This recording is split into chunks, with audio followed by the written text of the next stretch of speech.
All right, and welcome to this special episode of Real Estate Fight Club. This series is called What Would You Do?, where we talk about different case ethics and professional standards, committee cases, and we just see, what would we do? I have with me here today Jim Camarada. Hey, Jim. Hey, Jennifer, how you doing?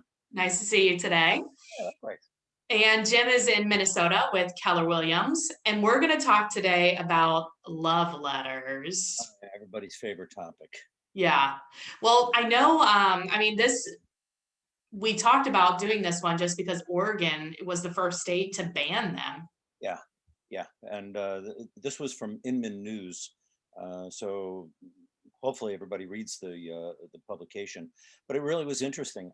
Oregon is the first state to require real estate agents to reject the so-called love letters from home buyers to sellers.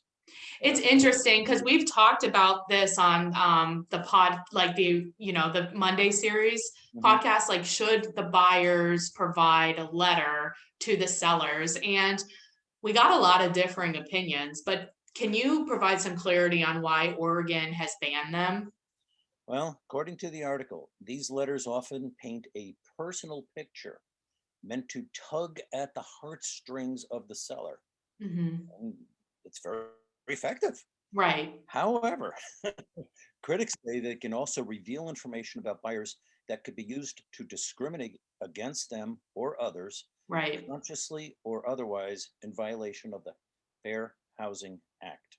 And that's the big problem, right? So it's like, I think the argument is, well, yeah, as the buyer, we want them to understand what this home means to us, especially if you have a seller where that's important to them. The problem is like when it comes into conflict with fair housing or potentially, right? Even if that's not the intent, Yep. it's a possibility.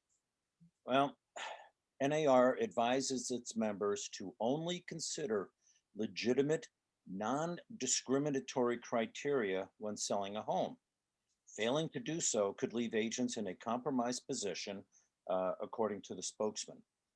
They also recommend that our members explain potential pitfalls to their clients while stressing the importance of sticking to, and I like this part, objective criteria in order to adhere to federal and state fair housing laws. The new law explicitly says banning the letters should help sellers avoid discriminating against potential buyers based on familial or marital status, in addition to a buyer's race, national origin, gender, sexual orientation, or religion. So I wonder though, let me ask you this. I mean, obviously, fair housing is a good idea. Fair housing laws are in place for a reason. They're good, right? Yep. But like the reality is that buyers and sellers know more about each other than they ever have before because everything's on the internet, right? So do you think that, I don't think that banning these letters, while I understand the idea, I don't think it's necessarily, because people will go online and look things up. They have their name there. I think like maybe the only real way to do it is not even have like a name or anything on the contract, or somehow have that be hidden. What do you think about that? Then you don't have a legal contract.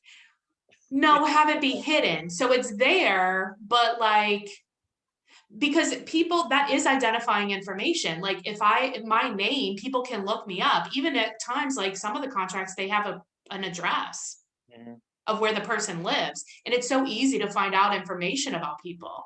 Yeah, and unfortunately we cannot control that. So that's beyond what we can control. What we can control as agents is providing this kind of personal information that could prove discriminatory.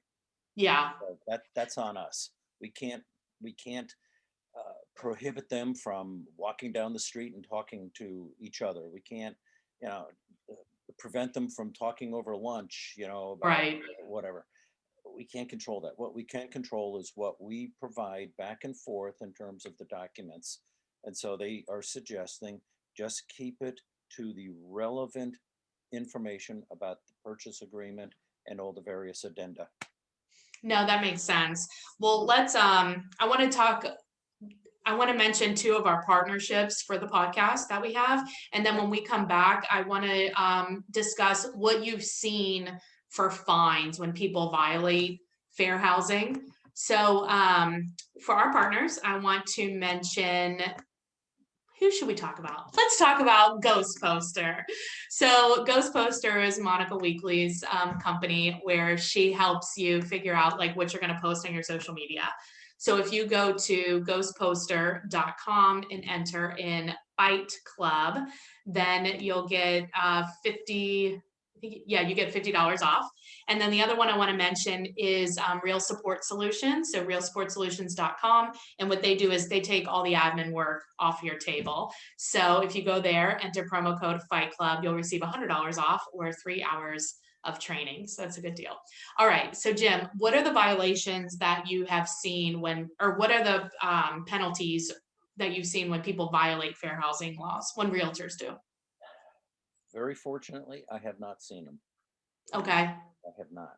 And because we drill it into the heads of our agents in the office, it's just something that we, thank goodness, have not had to experience. But they could potentially, like, if they were found in violation of fair housing laws, I mean, you could lose your license. Ultimately, you could. Yeah, you could have it suspended. You could lose your license. There are any number of remedies as opposed to ethics. Ethics violations are somewhat different. Right. Violating a federal or state law. Right. That makes sense. Yeah. Yeah. And I'm sure it's going to be different from state to state, depending Mhm. on the Department of Commerce or the licensing organization in that particular state. So, like I said, fortunately, I have no personal knowledge of the fines. Phew. That's good. That's good. Yes. The Let's broker, not violate fair housing. yeah. Yeah. So as a broker, I'm breathing a sigh of relief. Yeah, for now. We'll see. No, I'm just kidding. Well, Jim, if people have a referral for you in Minnesota or they have a question that they need help with, what is the best way to get a hold of you? 612-562-7461. Excellent. That's Thank right. you Text so or call. awesome. Thanks so much for being on. Have a great My rest of the pleasure. day. As always, thank you, Jennifer. Bye. Bye.